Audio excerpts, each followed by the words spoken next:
A los 9 años de edad sufrí un desmayo bastante fuertecito, el cual pues me llevaron al doctor y le dijeron a mi mamá o le dieron el diagnóstico de que yo tenía el corazón lento.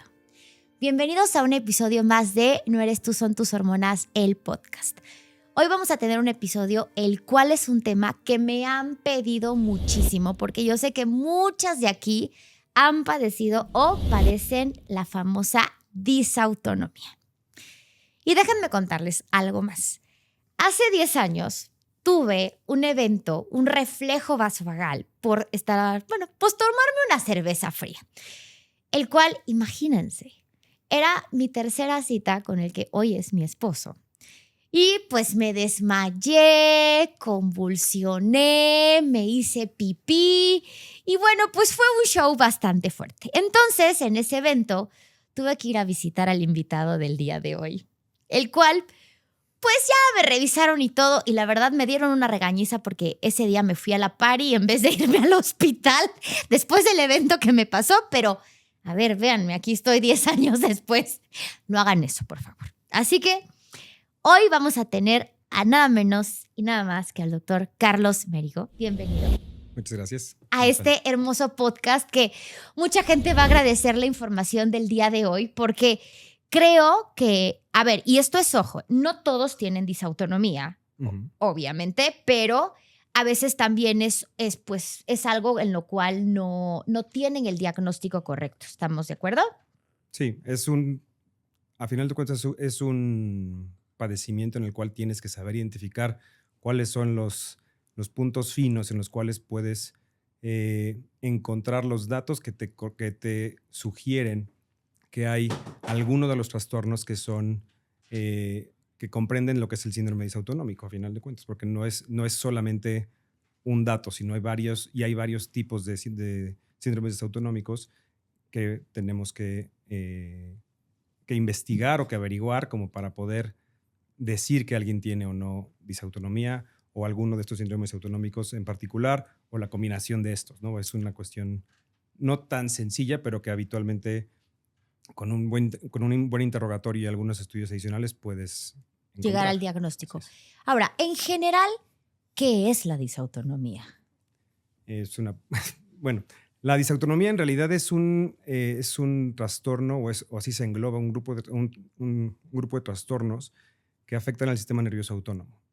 Esto es la parte del sistema nervioso que no controlamos y que tiene y que involucra la regulación de la frecuencia cardíaca, la presión arterial, si los vasos sanguíneos se relajan o se contraen, y eso puede causar síntomas pues que evidentemente dependiendo un poco de cómo es la presentación y en qué momento lo sientas, puedes saber que el sistema nervioso está bien regulado, sobreregulado o no está regulado para nada, y dependiendo de eso puedes tú ver cuáles son de los trastornos. Que los trastornos pueden ir solamente de tener taquicardia, que es aumento de la frecuencia cardíaca, a tener el desmayo, el síncope vasovagal. El síncope vasovagal, sí, ¿no? sí. Pero es en ese rango de que solamente tener palpitaciones, tener taquicardia, pues hay un gran número de síntomas que pueden ir acompañando estos malestares como para poder llegar al diagnóstico adecuado.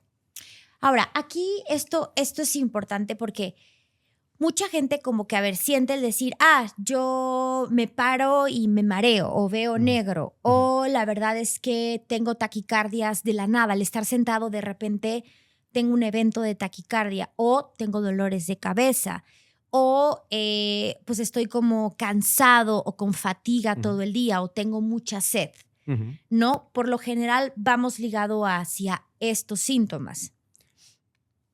O sea, esos son como muy generales, pero sí son de los principales, de los más frecuentes, ¿no? Ok. El mareo postural o el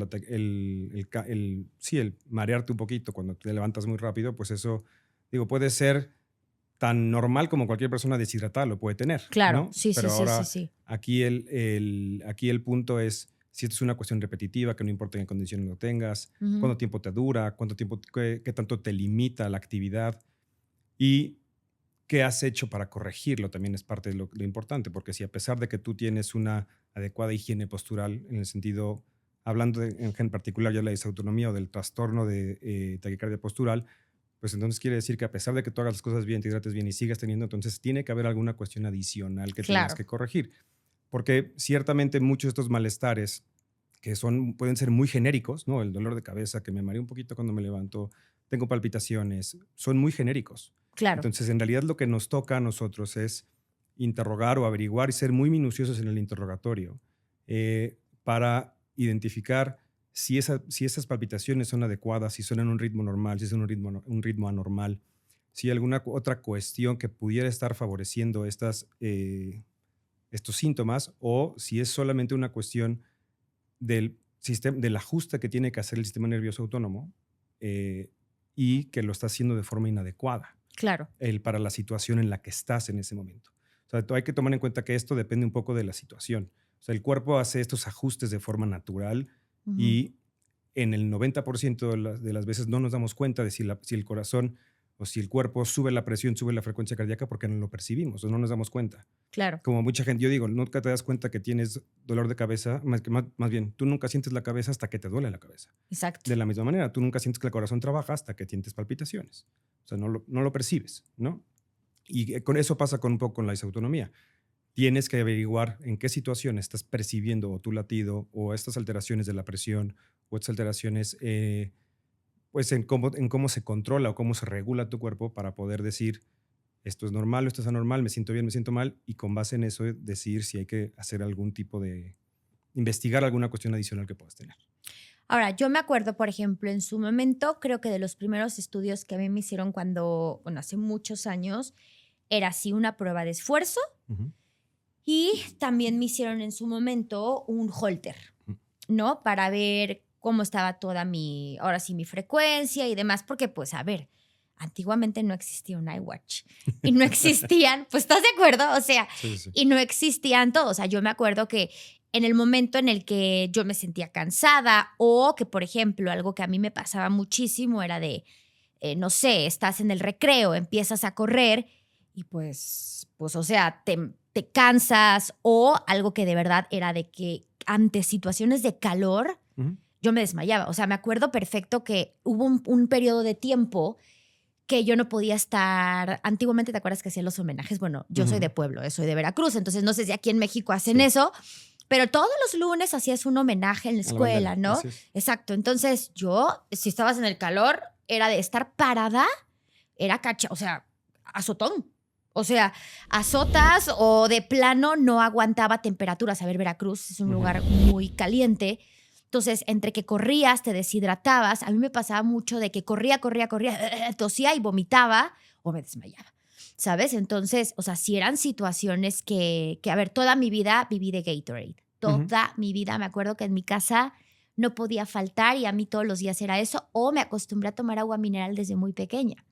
Y era con lo que me mantenían, me tomaban la presión, ya sabes, como que era con lo que me regulaban de pequeña y a mi mamá le decían que levante las piernas, que se ponga en bolita cuando sienta que se va a desmayar. Entonces, o sal, mucha sal en la comida, sal, que al grado de que yo llegaba a un punto en el que ya ni siquiera probaba la comida. Era de, llegaba y ya le echaba ya no me importaba, ¿sabes? Y siempre me gustó también por eso me acostumbré mucho a comerlo picosito. Ahora, siento que a mí me sirvió un poco el preámbulo de tener un diagnóstico desde muy pequeña. Pero, por ejemplo, ¿qué condiciones o qué síntomas sí debería de tener la gente muy presente para decir, ok, tengo que ir a visitarte? Digo, en realidad, evidentemente el llegar al desmayo, el tener episodios de desmayos en situaciones, como tú mencionas, estar mucho tiempo de pie, pues los videos que todos hemos visto de personas en las bodas que se caen y que pues, pueden ser muy graciosos, pero al final de cuentas todo eso eso es parte del síndrome disautonómico, que es el síncope habitualmente vasovagal, porque es en esas situaciones o en las situaciones en las cuales el cuerpo tendría que regular la presión para mantenerla adecuadamente, en vez de subir la presión o mantener una adecuada presión, hace que los vasos sanguíneos se relajen, baja la presión y viene el desmayo, por ejemplo, ¿no? En esa contraparte, como dices tú, oye, hago ejercicio o mi hijo hace ejercicio con sus compañeros de toda la vida y siempre se cansa más. Bueno, habría que ver por qué se cansa más, ¿no? Porque sí puede haber alguna cuestión, alguna cardiopatía escondida, ¿no? Que pueden ser asintomáticas por mucho tiempo, o a lo mejor él tiene una mala regulación de la frecuencia cardíaca y se acelera más de lo que debería acelerarse. Y la taquicardia inapropiada es otro de los síntomas, de lo que es parte de este diagnóstico. El más común seguramente es, digo, el levantarte y me mareo, ¿no? Pero depende un poco de qué tanto te mareas, ¿no? Si es, oye, realmente me mareo y me tengo que agarrar porque, híjole, me tardo 5 segundos en recuperar, o es, ay, se vi negro medio segundo y hago mi vida, pues a lo mejor sí depende un poco ahí de cuánta agua me he hidratado, o qué tanto me he hidratado, perdón, o si hay alguna condición que me haya generado que esté pues un poco deshidratado y eso me puede generar esos síntomas. Pero si es algo repetitivo, que pues que no importa qué condiciones pase, pues a lo mejor sí tienes que revisar qué es lo que está pasando. Y te diría que a lo mejor esos tres son como los 3 puntos más frecuentes, ¿no? O sea, las palpitaciones inexplicables en situaciones que no deberías de tener, el mareo postural y el síncope sin duda alguna, ¿no? El llegar al desmayo. Porque lo importante con el desmayo es que tenemos que desglosar cuáles son las características del desmayo, porque el desmayo, para decir que el desmayo es por un síncope neurocardiogénico, síncope vasovagal, como lo quieras llamar, pues hay varias características dentro del desmayo que son muy importantes descartar, porque hay desmayos benignos y desmayos malignos, ¿no? Claro. Entonces, y la parte de los estudios adicionales, un poco como dices tú del Holter y todo esto, pues en realidad es parte de el estudio, a final de cuentas, dependiendo un poco de los síntomas, ¿no? Entonces, si tú me dices, oye, es que yo tenía palpitaciones, pues siempre hay que hacer un Holter. ¿Por qué? Porque no sabemos si esa frecuencia cardíaca en 115 o 150, dependiendo un poco de la edad, es en un ritmo normal o en un ritmo anormal. Entonces, porque evidentemente el que sea en un ritmo normal, pues te hace más sugestivo que haya alguna cuestión no necesariamente anormal dentro del corazón, sino que es algo Claro. que le está condicionando al corazón que vaya a esa frecuencia cardíaca. Evidentemente, si hay alguna arritmia, bueno, entonces pues, técnicamente descartas la posibilidad de que sea esto, o digo, puedes mascar chicle y andar en bici, puedes tener las dos, pero si tienes alguna cuestión anormal, entonces pues tienes que atender las cuestiones anormales y después enfocarte a lo que puede ser más una cuestión de regulación o de educación Exacto. ¿no? Que eso es lo más importante, porque gran parte del tratamiento, la piedra angular del tratamiento de la disautonomía es educación. Sí. ¿No? O sea, independientemente de que si hay medicamentos, si hay muchas cosas y hay muchas otras pruebas que se pueden hacer, sobre todo cuando son difíciles de control, pero lo importante es primero el educar al paciente y saber identificar cuáles son los triggers que te van a desencadenar los síntomas y con base en eso ir actuando y ir como resolviendo poco a poco. Pero aquí es mucho de autoconocimiento, ¿no? Ahora, platícame un poco, que esto se me hace, al menos voy a hablar un poquito de mi parte, de la disautonomía con la parte digestiva. Ese es mi coco. O sea, te juro que odio porque, a ver, bien dicen que el intestino es el segundo cerebro. Y la realidad es que ante situaciones de estrés, ante muchísimas cosas, vaya, yo siempre he tenido esas dos partes. O sea, de verdad era un tema para mí y creo que lo tengo ligeramente más regulado. Pero a ver, puedo comer hoy caldo de pollo, me inflamo. O sea, en serio hago unos colons grandotes, que fue cuando a mí empezaron a buscar o sea, diagnosticarme del Ehlers-Danlos, era lo que no entendían. A ver, esta niña tiene esto, tiene el otro, tiene la disautonomía, tiene la panza, vomita. O sea, ya sabes, pero era vómito proyectil. O sea, no era vómito o sea, no, era de verdad, era preocupante. Entonces, ¿qué relación hay con estas dos cosas? En realidad, hay mucha relación porque a final de cuentas, parte importante del abdomen, los órganos intraperitoneales, están en el abdomen, se regulan por estos nervios, estas terminaciones nerviosas simpáticas y parasimpáticas, a final en términos generales, ¿no? Y el maldito vago. Exacto, que es parte de. Pero a final de cuentas, cuando hay ciertas alteraciones en la función o en la, pues sí, en la función del estómago, del intestino, pero sobre todo cuando se distienden, ¿no? Que hacen que se active esta estimulación o este reflejo vagal, que puede condicionar que haya bradicardia o que haya hipotensión y entonces te hace que te sientas muy mal. Y gran parte importante, o parte importante de las cuestiones del estómago, pues a final de cuentas, colitis, gastritis, que son cosas muy comunes. Si tienes Si tienes o un estómago lento, un intestino lento, ¿no? Que es retraso en cómo vacía, cómo se mueve el intestino, todo ese tipo de cosas con comidas copiosas, pues va a hacer que todo esto se vuelva más lento, que se inflame y que puedas tener mayor estimulación de este nervio Sí. o de este reflejo, y que si tú tienes esa predisposición, pues te va a hacer que tengas más síntomas con cuestiones que a lo mejor habitualmente a otras personas no les pasa. Claro. Pero sí es una cuestión muy importante eso que mencionas de el vómito o la intolerancia a comer que es muy notorio, por fin son datos muy importantes, pero creo que ahí esa parte sí tiene que ir muy acompañada de la evaluación del gastroenterólogo. Sí. Porque parte de la función de vaciamiento del estómago, parte de la función de que el estómago, bueno, esté sano, que no tengas helicobacter, que no tengas todas estas enfermedades o estas cuestiones gastrointestinales que te pueden causar que te inflames, que te distiendas o que sea más lenta la motilidad intestinal o gástrica, ¿no? Entonces puedan favorecerte que tengas más síntomas disautonómicos. Sí. Y la razón es esa, a final de cuentas, porque toda la cuestión intraabdominal está regulada parcialmente por este nervio, ¿no? Por este gran nervio. Exacto. Que va por todos lados. Por eso se llama vago, ¿eh? Nada más déjenme decirles. O sea, el real se llama vago porque está por muchos lados. Así es. Oye, y por ejemplo, que es algo que yo creo que a muchos les interesa, medidas de higiene. Yo sé que sí, la hidratación es importante. Que a ver, yo sí, jóvenes.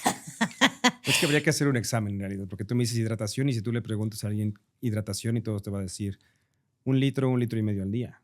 No, a ver. Es Yo te lo juro, es algo que al menos en la consulta, porque siempre me dicen, por ejemplo, uno de los comentarios más grandes o de las quejas más grandes en consulta es que estoy cansado, es que me mareo, es que tengo la boca seca, es que me pica el cuerpo, es que tengo el ojo seco o no voy al baño, tengo estreñimiento, dolores de cabeza. Y de verdad a veces buscan y buscan y buscan hasta qué suplemento tomarse, qué pueden mejorar.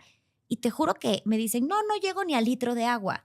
Y es como, ¿cómo? O sea, el agua es vida. A ver, las plantas, ¿qué pasa si no les das agua? Se mueren, se secan. El cuerpo es igual. O sea, al final tienes que hidratar para que tengas motilidad intestinal, para que tengas casi, les digo, para que se mueva la sangre. Vamos a ponerlo en muy, sencillo. Ya sabes, muy sencillo. Pero al final la hidratación, y al menos en esta condición es, bueno, no básica, creo que es el pilar fundamental junto, al menos a mí, que bueno, tú me dijiste en la consulta, con la respiración. O sea, yo siento que el tema también de una respiración un poco más consciente te ayuda también a mantener esa presión un poco más controlada. En realidad te ayuda un poco, digo, la respiración en particular te ayuda a regular un poquito más la frecuencia cardíaca. Ah, bueno, ¿no? Eso sí, la frecuencia. Porque a final de cuentas parte de la alteración autonómica es la frecuencia cardíaca. Entonces el respirar mejor, el respirar profundo te ayuda a que se regule, sobre todo porque muchos de los síntomas se exacerban cuando la frecuencia cardíaca es más alta. Y respirar más lento, respirar profundo hace que la frecuencia cardíaca baje. Sí. ¿No? Y ahí disminuyen los niveles de ansiedad, disminuyen muchas cosas y eso te puede ayudar un poco, ¿no?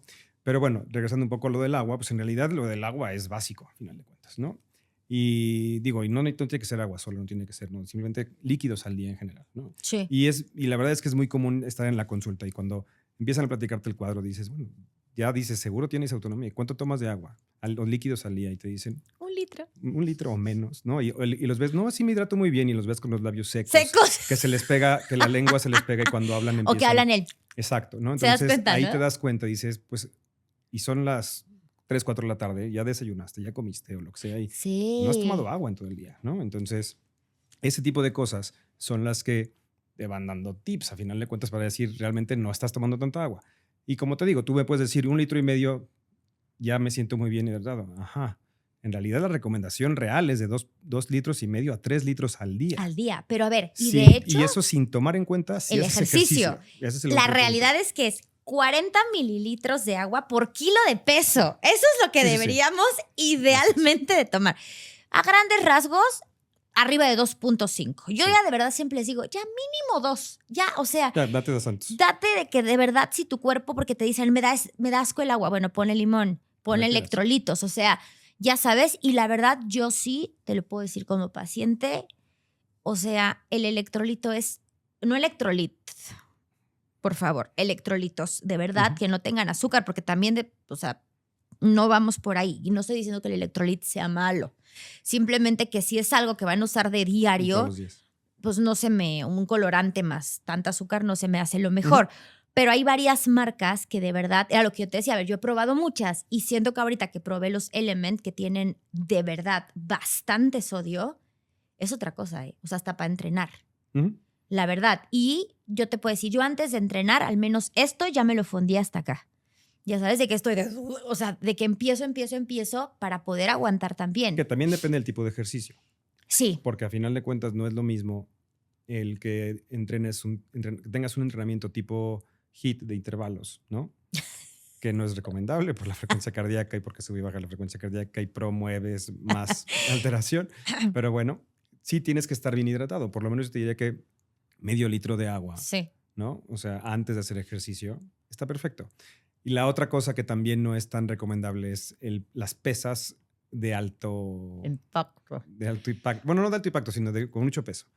Porque a final de cuentas, la contraparte a final de cuentas es cuando pujamos, por ejemplo, ¿no? Exacto. ¿No? Entonces, cuando tú haces pesas de alto impacto que tienes que aguantar la respiración o pujar para hacer el esfuerzo en pes de pecho, pes de piernas o lo que quieras, pues a final de cuentas, al aguantar el aire y pujar, pues viene también una estimulación.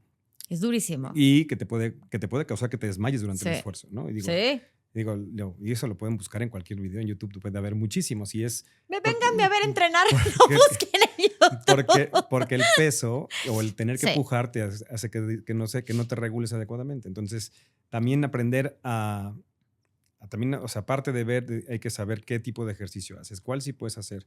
Pero también eso depende mucho de en qué... No subtipo, porque no es que sea subtipo, sino cuáles son los síndromes disautonómicos que tú tienes. Porque Sí. puedes tener solamente uno, puedes tener todos, ¿no? O puedes tener todas las alteraciones y con base en eso, pues depende qué tan fácil o qué tan difícil va a ser tu control, ¿no? Pero a ver, déjame decirte una cosa irreal, te lo juro, sí, o sea, sí es verdad. A ver, yo cargo pesado y sí cargo pesado.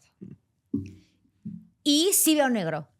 Que a ver, hasta me hacen bullying y me dicen, mientras no veas blanco y no sigas la luz, todo está bien, puedes seguir viendo negro. Contra recomendación médica. Exacto. Y a ver, y veo negro y no veo negro 5 segundos. Veo negro 15. O sea, porque sí, o sea, sí tardas en reincorporarte y dices, ay, güey. Yo al menos lo que he tratado de implementar, y ojo, esto no es para que digan, si Gladys aguanta, voy y lo hago. Por favor, porque esto yo a lo mejor y me expongo un poco más y de verdad te lo juro, algo que yo siento que me ha beneficiado, entre comillas, si no, es haberlo tenido o tenerlo desde niña, me ha hecho muy mañosa con la sintomatología o el poder controlar la sintomatología, la verdad, sinceramente. Pero, por ejemplo, si yo cargo pesado, lo que me ayuda es concentrarme en la respiración. Muchísimo. Es no dejar de respirar. Exacto. Nunca dejo de respirar. Y, o sea, es una respiración que hago controlada y con el peso. O sea, voy hasta el mismo tiempo y trato de tampoco hacerlo, porque si no, sí doy el azotón. Entonces, a ver, es eso. Y en los hits tampoco es que o sea, sí me expongo a veces, pero también trato de controlarlo. Y bueno, en su momento, pues también si estás medicada o si no, también te ayuda un poquito. Sí, claro. O sea, evidentemente todo ayuda y te puede ayudar a que toleres un poquito más la actividad o que toleres más el ejercicio. Sobre todo si es algo que te gusta hacer y que lo quieres hacer, pues hay que buscar la manera de ayudarte a que lo puedas controlar o que lo puedas hacer. Pero parte importante de eso, porque no es decir, no puedes hacer pesas o no puedes ser fisiculturista o ser grande, mucho peso, no, simplemente entonces más bien hay que buscar si tenemos que educarte en cómo respirar para hacer ejercicio. Exacto. Si estás bien hidratado para hacer ejercicio, qué hacer después o cuántas repeticiones o al final de cuentas un poco modular un poco tu esfuerzo, ¿no? Sobre todo para que no, porque al final de cuentas el riesgo de que tengas un desmayo haciendo un esfuerzo es que la pesa te va a caer encima, ¿no? Siempre, sí. ¿No? Te puedas lastimar de forma más importante y entonces no es lo más adecuado. Exacto, no es lo mejor. Y no es recomendable, evidentemente, ¿no? De la misma manera, a final de cuentas, cuando alguien tiene disautonomía, pues muchas veces, si te desmayas, pues el piso es el freno, ¿no? Ahí, del piso no pasas técnicamente, ¿no? Sí. Porque no es algo grave técnicamente, ¿no? Y no es algo que no es que no vayas a despertar en el desmayo. Claro. Entonces, a final de cuentas, lo que es de mayor riesgo en ese sentido es en dónde estás cuando te desmayas, ¿no? 100%, sí. Que eso es lo que te decía un poco con respecto a averiguar cómo son los desmayos y qué características del desmayo tienes para ver si es benigno, maligno, etcétera, etcétera. Pero, pues, a final de cuentas, el desmayo asociado a la disautonomía es un desmayo benigno, ¿no? Entonces, digo, puede estar empeorado por otras cosas o muchas otras condiciones, pero en general el síncope vasovagal se considera un desmayo benigno por muchas características. Y literal, como te decía, del piso no pasas, pero si te caes, estás en las escaleras haciendo un esfuerzo y te caes y pues te puedes fracturar. En un lugar donde no te conozcan, en un centro comercial, o sea, puedes estar expuesta al final a muchas cosas. Que, digo, yo siempre he dicho que es mejor que alguien que te sientes mal, que lo que te dijeron a ti, que te acuestes, levantes las piernas y que alguien diga, bueno, ¿y por qué esta persona está con las piernas 100%, arriba? sí. A que vas a llamar menos la atención que si te desmayas. No, claro. Mira, hace como unos 6 años estaba yo dando consulta y de repente, te lo juro, estaba escribiendo y dije, ok, me va a dar. O sea, pero ya sabes, esos momentos que sientes cuando te viene y que tienes que buscar para hacer algo. Te juro que le dije a la paciente, o sea, no te preocupes, no me va a pasar nada, pero como que se quedó diciendo, ¿qué le va a pasar? Ya sabes, literal, me acosté, levanté las piernas y le marqué a Luis y le decía yo, por favor, ven, porque, o sea, me va a dar. O sea, estoy tratando de que no me dé, pero sé que me voy a desmayar, porque al final, no sé, como que ya es algo que tú sabes. Sí, lo identificas. O sea, sí, ya sabes, o sea, no sé, es algo que identificas. Y sí, yo en el consultorio siempre hay ya cuando es algo muy fuerte, pues el electrolit directo, no lo sé, y yo con las piernas despertadas y el otro a chorro, pero pues tratas también de modularlo un poquito. Pero no traes medias de compresión. No, ya sé, es lo fashion, oigan, es lo malo que sea tu doctor. Ya no vamos a ir con él. No es cierto. Las medias de compresión son ya importantes. Sé. Fíjate que esas, te juro, esas sí se me han olvidado. Aparte son bien incómodas. Ya sé. Si estuviera aquí Manuel Marquinita también me diría lo mismo. Claro, sin duda alguna. Y yo bien fashion. Para la próxima que me vean ya las voy a traer, pero todavía viene la época de frío. Pero ya que combinan. Hay ya sé, va que sí, ya hay más que combinan. Me las voy a comprar de una caricatura para que debería de haber más cómicas. Seguro sí hay, nomás hay que buscarle. Para que se vean más bonitas. Oye, pero a ver, para cerrar el episodio y demás, ¿qué nos puedes dar de resumen? O sea, ¿cómo identificarlo? Que ya más o menos yo creo que ya les quedó claro.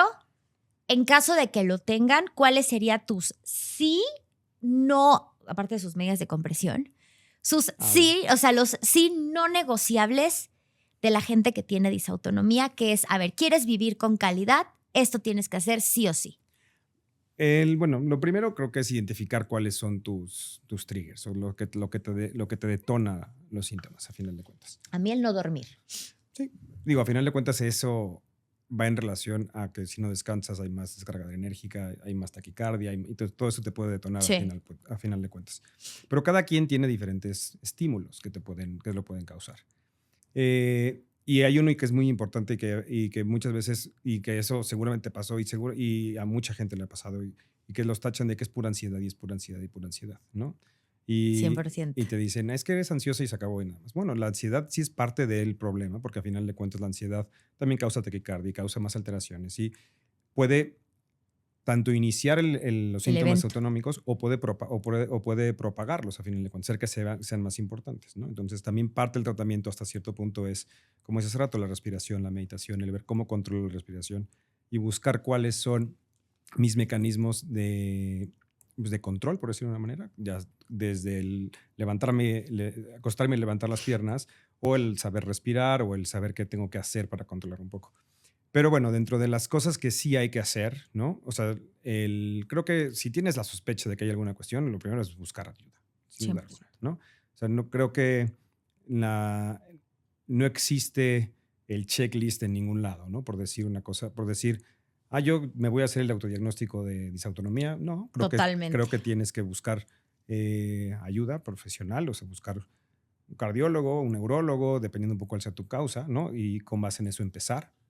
Y después de averiguar cuáles son tus mecanismos, lo primero y lo básico es hidratarte, ¿no? Arriba de 2 litros al día. Punto. La educación en cuanto a si sabes que te mareas cuando te levantas rápido, bueno, pues entonces no te levantes rápido. Digo, a menos que haya un temblor, una alarma sísmica y eso, pero si no es necesario, entonces hacerlo pausado, ¿no? y hacerlo. Con conciencia, vamos Sí, a poner. digo, ¿Sí? en realidad no es tanto, a lo mejor no tanto con conciencia, sino es darle tiempo a tu sistema nervioso a que se dé cuenta de que hiciste un cambio y no hacerlo de forma brusca. Porque si tu sistema nervioso autónomo es lento en reacción, ¿no? Que esa sería un poco la descripción de la disautonomía. Exacto. Si tú te levantas rápido, no le das tiempo, pues si no te llega sangre al cerebro, te vas a desmayar, ¿no? Entonces, el chiste es que hagas ese cambio de postura de forma consciente. Y digo, por ejemplo, ahorita nosotros llevamos sentados un rato y no tendríamos, si nos paramos rápido, es muy probable que pudiéramos marearnos hasta cierto punto. Pero si te recargas en el descansabrazos, respiras o te levantas y te quedas en esa posición 2, 3 segundos, ya viste que no te mareaste, bueno, entonces ya puedes caminar. Exacto. Pero si lo haces rápido, pues es muy probable que te desmayes o que te caigas, porque puedes o no llegar al desmayo. Cuando te sientas mal o si ya sabes que te sientes mal, que como tú dices, sabes que va a venir, entonces tienes igual buscar qué te sirve. Dentro de esas cosas hay que rehidratarte a final de cuentas o reponer líquidos de forma rápida. Sí. Digo, rápida relativamente, ¿no? Pero, o sea, había una recomendación hace tiempo que era medio litro de agua en menos de 4 o 5 minutos. Exacto, ¿no? sí. Y no es que tengas que atragantarte pues nada, ¿no? Simplemente es tragos constantes y irlo haciendo poco a poco, hacerlo consciente e ir viendo. Puedes aumentar un poco la ingesta de sal, ¿no? Hay cápsulas de sal, dulces que tengan sal, hay muchas cosas que te pueden ayudar. Sobre todo porque lo que te interesa es regular un poquito más la presión, no tanto otra cosa a final de cuentas. Y algo más. Bueno, las medidas de compresión, evidentemente, ¿no? Porque las medidas de compresión ayudan para que, pues a final de cuentas, al hacer presión sobre las piernas, la sangre regresa mejor, ¿no? De las piernas hacia el tórax, el corazón, el cerebro, etcétera, etcétera. Y la otra cosa que puede ayudar un poco es hacer contracciones musculares. A final de cuentas, dentro de los grupos musculares, los más importantes, las piernas, los glúteos, ¿no? Entonces, muchas veces, o sí están descritos hacer ejercicios isométricos, o sea, apretar las piernas, apretar las pompas, como tienes muchas ganas de ir al baño, aguantar, soltar, que te pueden ayudar a que mejore el flujo sanguíneo y eso te puede ayudar a que tengas menos síntomas o que no llegues necesariamente a tener el evento más llamativo, que sería el desmayo, ¿no? Pero lo importante es que te quites los síntomas hasta cierto punto. Hasta cierto punto. La verdad es que, a ver, la disautonomía no se quita. No, se controla. Se controla y sinceramente se controla muy bien. Sí, o sea, digo, la verdad es que la gran mayoría sí, digo, ciertamente hay grados, ¿no? O sea, no. Claro. Y hay grados que requieren de atención mucho más especializada, habitualmente por los electrofisiólogos. Exacto, ¿no? sí. Sobre todo porque sí hay tratamientos, ¿no? Inclusive hay gente que por disautonomía acaba con marcapasos, ¿no? O sea, por ejemplo, que sería un ejemplo, porque hay diferentes variaciones en esta enfermedad o en esta alteración que requieren de diferentes intervenciones. Por eso es muy importante el no decir, tengo esa autonomía, me quito con agua y sal. No, creo que sí tienes que evaluarte y hay que ver cuáles son tus mecanismos de respuesta o cuáles son tus alteraciones cardiovasculares que te están llevando a esos síntomas y con base en eso hay que atacarlas, ¿no? Porque hay desde como te digo, desde marcapasos o hacer ablaciones que para alteración, bueno, no alterar, sino ayudar a mejorar o regular mejor el sistema nervioso autónomo y que son relativamente nuevas, ¿no? Y la otra es tampoco satanizar la tan temida prueba de inclinación, ¿no? Exacto, que esa es parte también del diagnóstico, porque la prueba de inclinación, aunque es una prueba que está hecha para que te sientas mal, es para ver qué respuesta tienes. Exacto. Y nos ayuda a regular o ver qué formas de tratamiento puedes tener. Pero sí, ese tipo de cosas sí es como tiene que ser muy dirigida ya por un especialista para poder darle un mejor seguimiento y darle una mejor solución a tu problema. Y en algunos casos, pues sí hay el uso de fluocortisona. Sí. No, digo, el arsenal existe hay muchas cosas, hay muchas cuestiones. Medicamentos para subir la presión, a final de cuentas, ansiolíticos también es parte del tratamiento, ¿no? Evidentemente intervenciones, o sea, pero toda esa parte no es una receta de cocina, ¿no? Claro, no. Entonces sí tienes que saber identificar cuál es tu alteración, porque ciertamente un gran porcentaje se controla con agua y con sal, ¿no? Sí. Que esa es y educación. Pero pues, hay un grupo de pacientes que pueden tener otras alteraciones que no necesariamente se van a controlar solamente con agua y con sal y que requieres otros medicamentos desde beta bloqueadores, ivabradina, fluorocortisona. O sea, medicamentos que te puedan ayudar a controlar o la frecuencia cardíaca o subir la presión arterial para poder disminuir los síntomas. Claro, al final yo creo que como toda condición médica, y es algo que al menos aquí tratamos mucho como de siempre hacer énfasis, es completamente bioindividualizado. Sí. O sea, cada quien sus presiones, cada quien sus frecuencias cardíacas y al final deben de recordar que, o sea, el tipo también tanto de frecuencia cardíaca como de presión arterial que podemos tener el ser humano es o va dirigido también al tipo de estilo de vida que tú tienes, ¿no? O sea, si eres una persona que también siempre está en acelere todo el día o estás en córrele, en algunos pacientes también el estrés no te ayuda y es lo que veníamos hablando, por ejemplo, de la ansiedad. La misma ansiedad, si tú tienes disautonomía, pues puede empeorar las cosas. Sí, o sea, hay muchas condiciones que te pueden generar que tengas más alteraciones. Exacto. Digo, empezando por cuestiones tiroideas, ¿no? A final de cuentas, que te generen más taquicardia o, pues sí, en realidad, o medicamentos que te aceleren. Si tienes asma y usas broncodilatadores que te aceleren la frecuencia cardíaca. O sea, hay muchas cosas. Hay muchas cosas que pero por eso es una cuestión hay que individualizarla, pero sí, lo primero hay que buscar. Si tienes la sospecha, hay que buscar el especialista, un cardiólogo en general. Un cardiólogo en general puede ser una opción. Si ya sabes que ya pasaste por 3, 4 cardiólogos, si no tienes respuesta o no te funciona, pues a lo mejor tienes que buscar un electrofisiólogo ya en particular como para decir. Eso es importante que ¿no? lo sepan. O sea, el decir, ya tengo que ir con un súper especialista, ¿no? Okay. Porque a lo mejor ya mi tratamiento ya no es solamente de agua y sal y a lo mejor ya requiero o de algún dispositivo o algún tratamiento más invasivo. Okay. ¿no? Pero eso es algo que se tiene que ellos tienen que ir sabiendo. Exacto. Bueno, entonces, espero que les sirva mucho el episodio. De todas formas, le voy a dejar los datos del doctor para que cualquier cosa lo busquen. Y bueno, pues nos vemos la próxima semana en otro episodio más. Bye.